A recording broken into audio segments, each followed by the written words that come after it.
Hi, welcome all. Welcome to BP Live with Ren and TSM. Hi, Ren. How you doing, mate? Hey, doing good, you? Yeah, not too bad at all. Things are interesting this week. At last, we actually have a ship that we can talk about.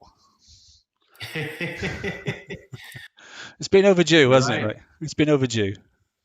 Yeah, but to be honest, I like the pace of the game. The PvP pace, we get a new ship every what, couple months, Mm, mm. you know.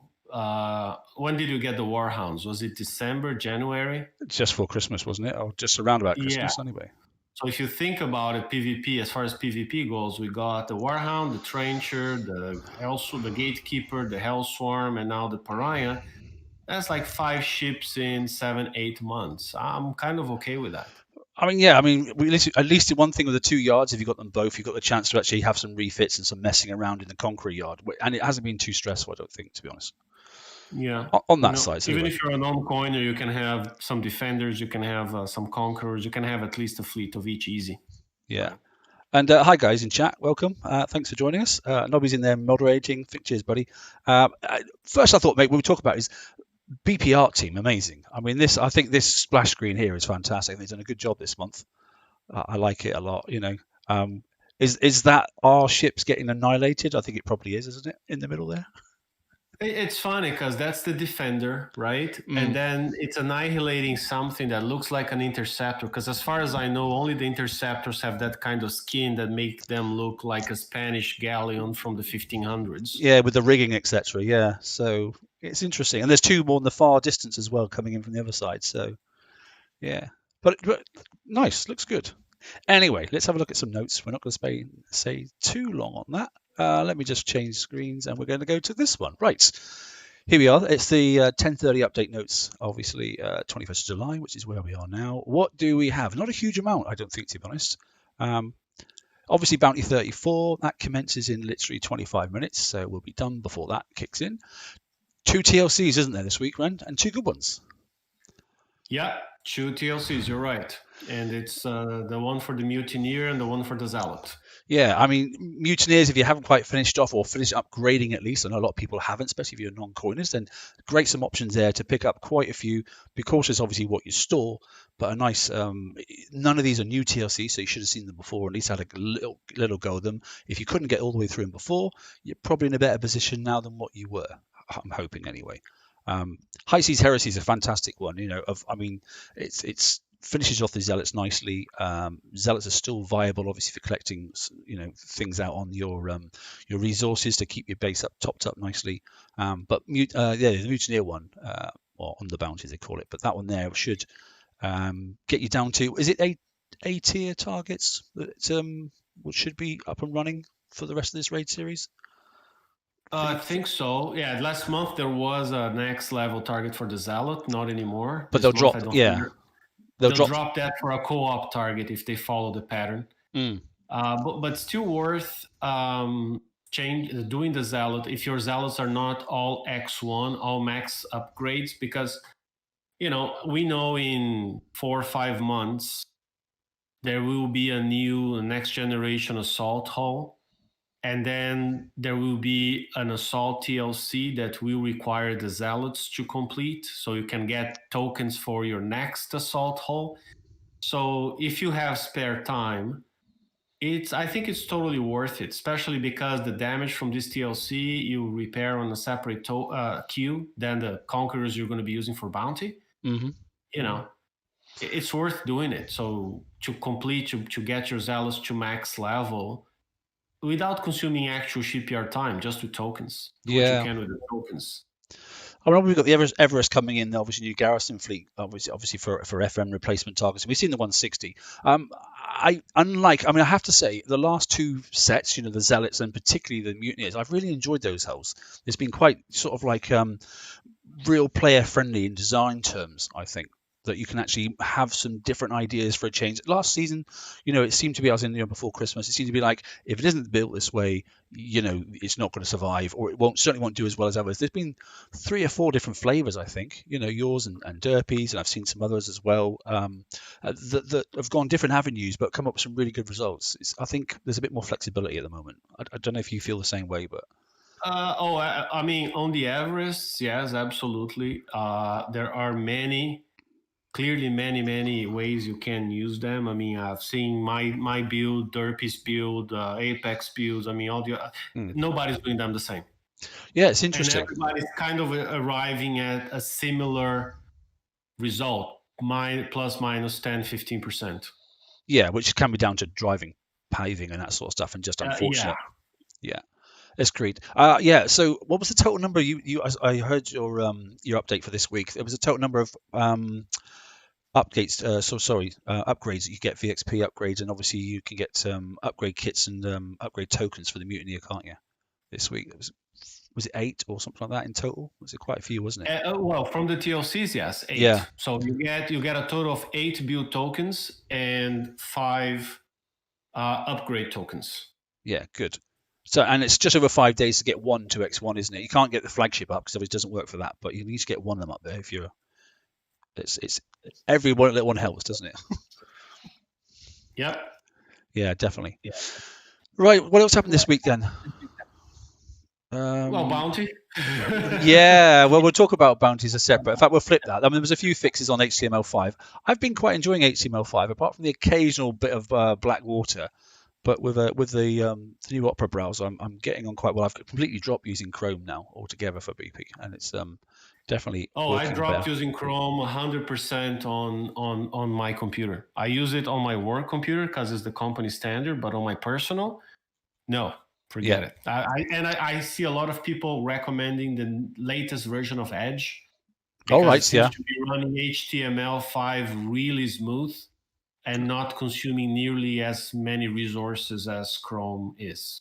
Oh, that's what I'll try that. Yeah, I saw there was a download with this week for New Edge, wasn't there? And it's interesting. I'm not here to advertise anything, but it's interesting that the latest version of Edge, it runs on the same core engine as Chrome. It's called the Chromium engine, but it is a lot better for privacy, and it seems to be a lot more streamlined in terms of not consuming as much memory and CPU.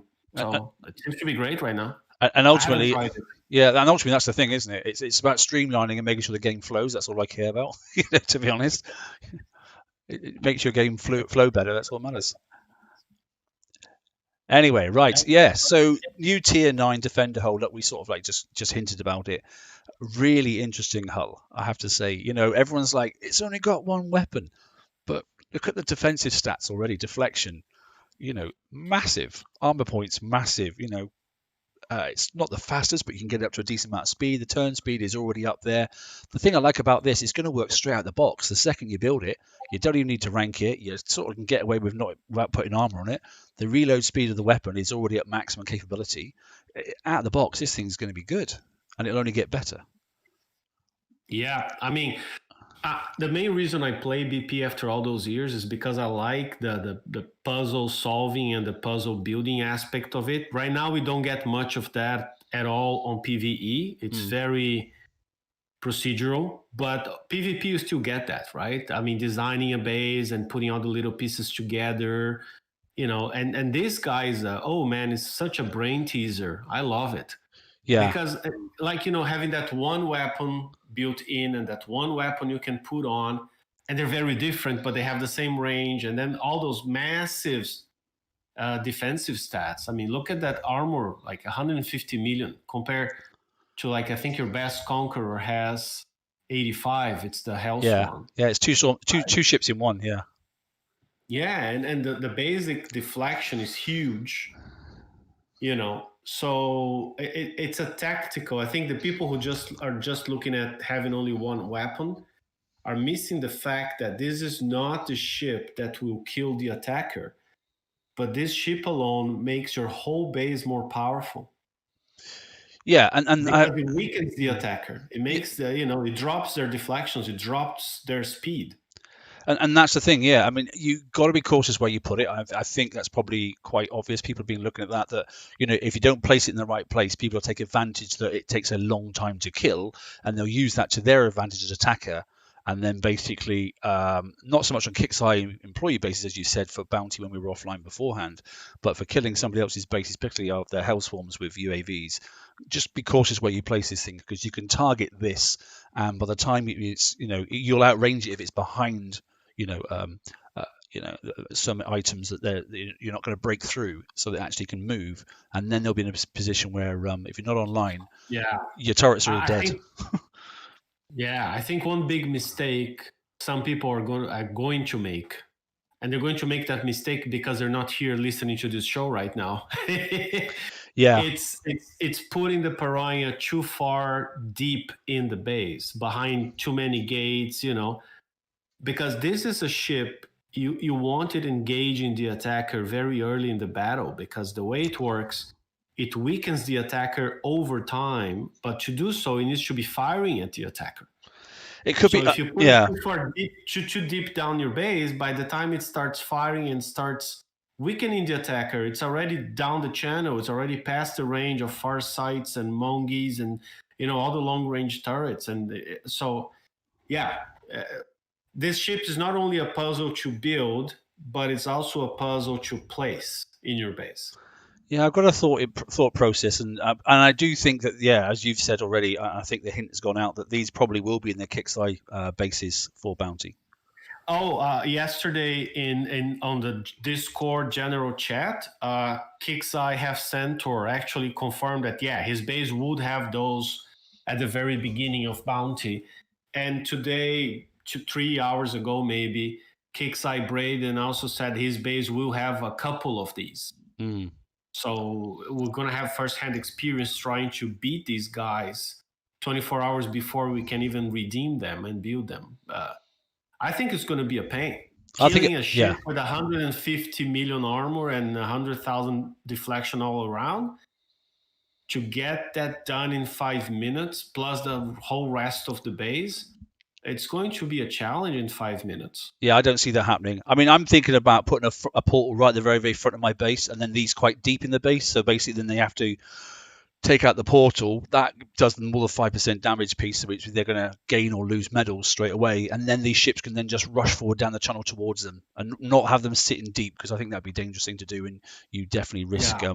somebody coming in UAV the crap out of your base. So special Yeah, I have abilities. my Yeah. theories. I mean, my initial thought was, okay, if I build two of these, I can have one inside the channel coming out at the Mm-hmm. attacker, towards the attacker, and have one outside coming in towards the attacker. So kind of making a sandwich.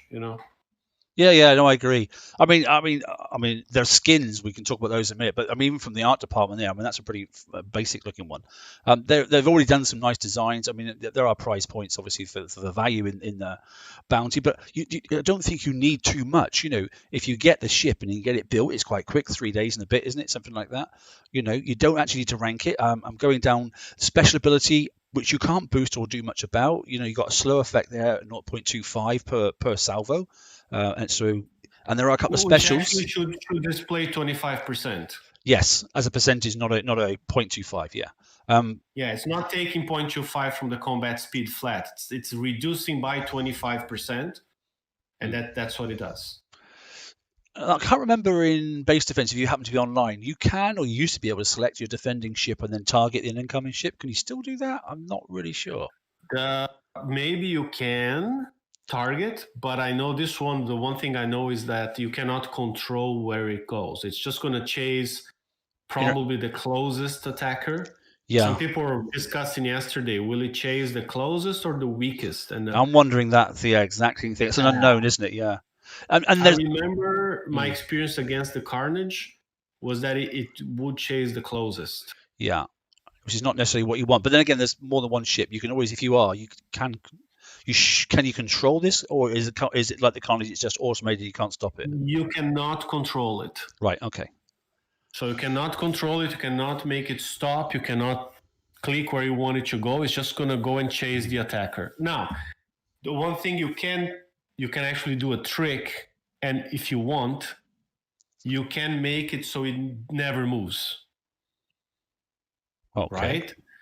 Yeah, I mean that it's a cheap trick actually. You just put a sync drive on it, and the sync drive, it's going to match the lowest ship on the fleet, and the other defenders have zero. They can't move. Speed, they can't move. Yeah.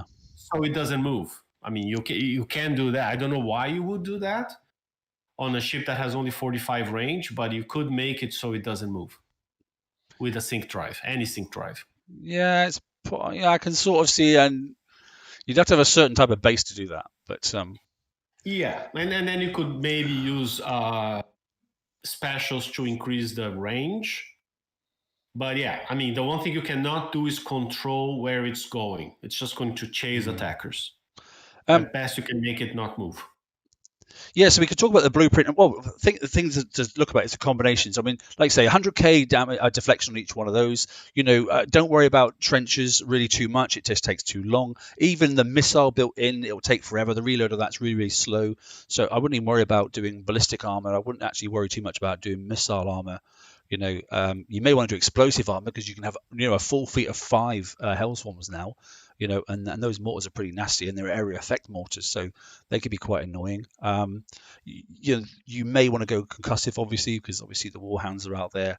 But it'll still take an awful long time to kill these ships off, especially if you've got a couple of them in there. If you have, 3 gatekeepers and 2 of these, boy, that's going to take some killing off. That is. Combat speed, I get it up to sort of around 50, 60 if you can. That's probably enough to let obviously that special capability obviously start slowing them down. And if it does it pick on one ship? Does it pick on ships alternately? We'll see. Don't know. It's going to pick on whatever ships are in the splash range, right? Because you look at this cannon, it is accuracy based. So in order to do the 30,000 damage, it has to hit something. Yeah, right. I managed to get the accuracy up to about 180, and I managed to get the splash up to about 200. Yeah, so I mean, you can, with that splash, it means once it fires, within that splash range, it's going to slow down all the ships within the splash radius. I mean, the attacker's going to want to stagger, definitely coming in. Yeah, you do not want to have all your ships stacked when this guy comes at you. Yeah, you're definitely Now, aggressive. the one thing, TSM, that was wrongfully communicated by Kixeye, and we just got that rectified. The reload time on the cannon is 8. And initially they said it's not affected by the XP rank, but just now they rectified that information. It actually is. Interesting. So, yeah, once your ship is ranked, that reload time will go down from 8 seconds to 2 without any specials. Wow. And because it's built in, it then shouldn't be affected by the specials. Yeah, I messaged Kix Braden to confirm that because they generally don't. It's weird. It was an exception. Why would this one not be affected by rank when all others were? And with a bit of back and forth, we agreed. He tested and he said, "Oh, okay, yes, it is." Well, we should know. CM Gilly just put out an announcement officially saying, "Hey guys, sorry, it was a mistake. It is actually affected by rank." Okay, cool. Let's talk quickly about obviously the Forge Fire Thrower. Great. It's nice to see another radioactive weapon. There are plenty of specials. We've got don't worry about the damage. I don't think the damage is really of any importance. It's not about damage, raw damage. 5k, it's nothing. You're going, this is a pathetic ship and a pathetic weapon. It's not what it's about. It's allowing your turrets, particularly decimators and that stuff, to do work, and allowing your obviously subs then to slow things down, or these ships to slow things down, so your submarines can raise, and then obviously then decimate the incoming fleet. So this is also a nice thing to have. You can extend your range a little bit. It's good. There are a couple of specials that you can put on there to give you a 10% or 9% boost in range, so that can help a little bit. And obviously accuracy can go up as well. So yeah, I was just going to say, be extremely careful if you play with the ranges of either the cannon or the thrower, because this ship, most times when your base is hit, you're not there. And this is not a ship you can control. So one won't work. One won't work if the other one does. That's what you're saying, isn't it? Yeah, I mean, if you boost the range of the cannon, then the ship is going to stop and fire at 95% of the cannon range, and the thrower will never fire. If you boost the range of the thrower, then it's going to stop at 95% of the thrower's range, and the cannon might never fire. Unless they try to drive through you, yeah. Unless they're driving through you, and then obviously it would do. Yeah, unless they're driving at you, and I don't think any smart person will do that.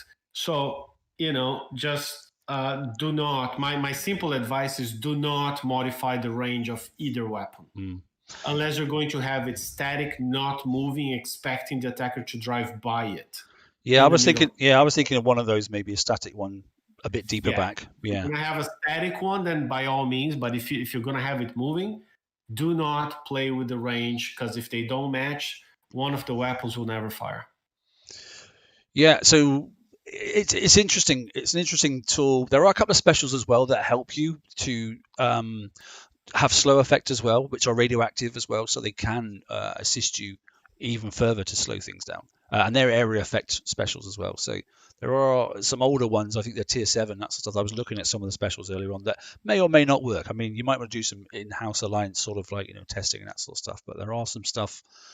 There are some things out there that you can probably play around with. You'd have to extend the range, try it on the weapon, and then see if it worked, and then take probably the range off afterwards. But there are a couple of things out there that do just because of the very fact that the fire rate's so quick. There are a couple of weapons out there.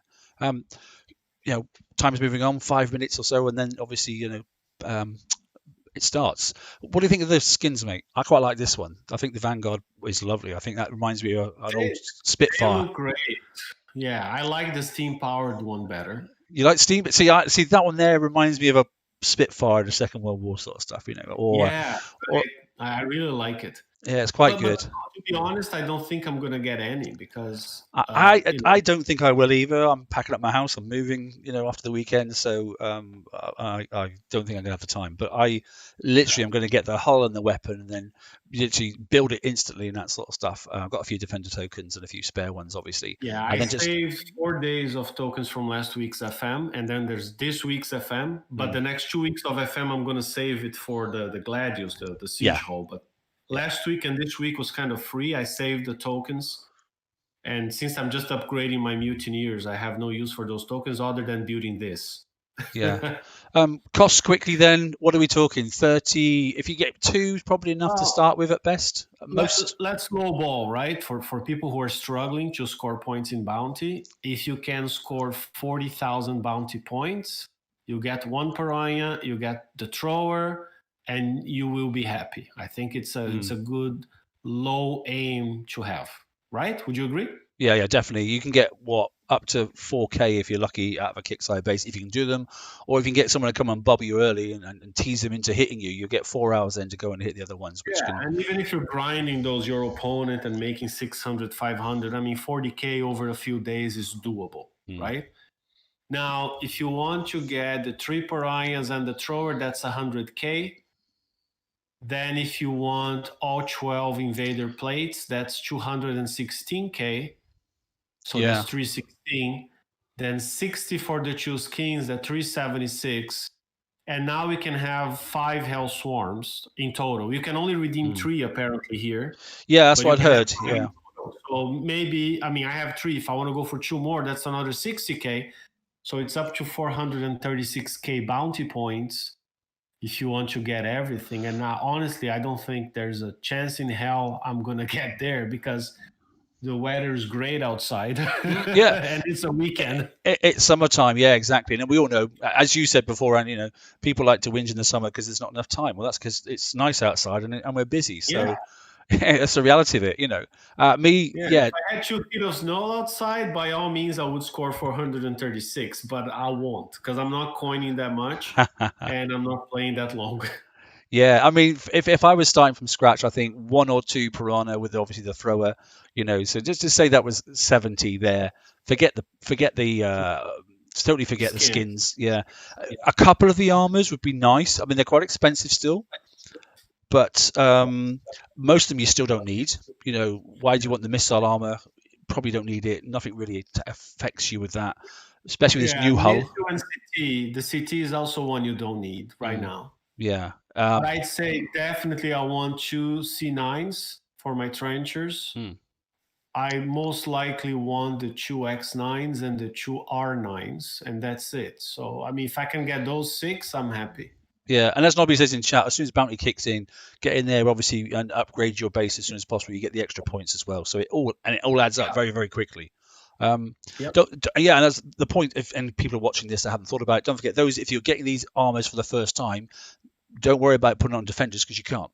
They're not for that. They're for attacking hulls. So it's not designed for being in your base. You'll be quite disappointed if you spend 18K on that. All of a sudden you can't actually use it. So and it's one armor. It's not like you get the armor and you can just put it across several ships. It's just one armor, so it's quite a depressing thing to try and collect several of those. Gatekeeper, I still think Gatekeeper now is completely overpriced. Personally, I think it should be in the 10k. You know, it's been in the game long enough now. All those people that wanted to get ahead and get early have done their chores now. And in the days of old, then they let everybody else play catch up, and that should have been 5 or 10k. I think now. I think that's far too much, to be honest.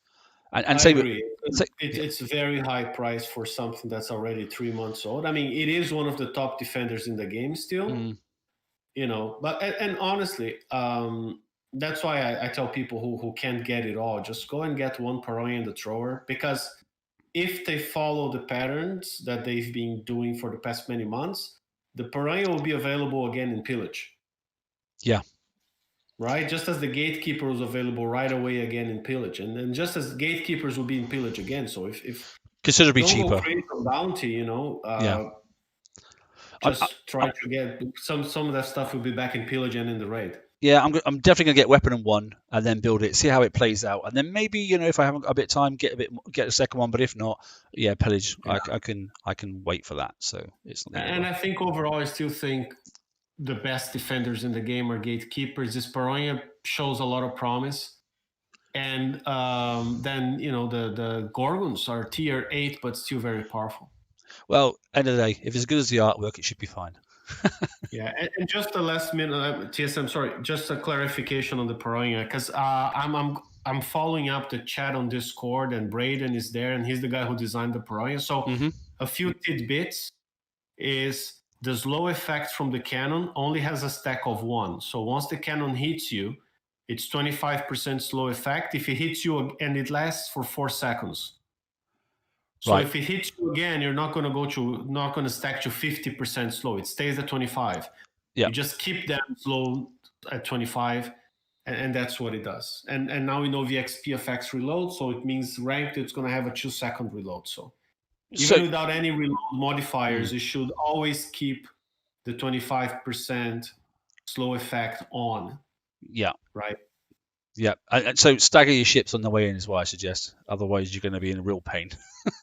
You'll be in a real mess. But obviously, if it's like the ice field type thing, as soon as you drive into it, then you just got to be cautious. So let's see how it goes. Anyway, we're done, mate. I think it's 1 minute to 1 minute to bounty start. So thanks, Ren. Another good one. Okay. Thanks. Been fun. Yeah. Thanks those in live chat for joining us. And upgrade that bounty base as soon as you can, because you get the extra drop points, as Nobby's just said there in chat. Enjoy bounty. Okay, all the very best. Take care.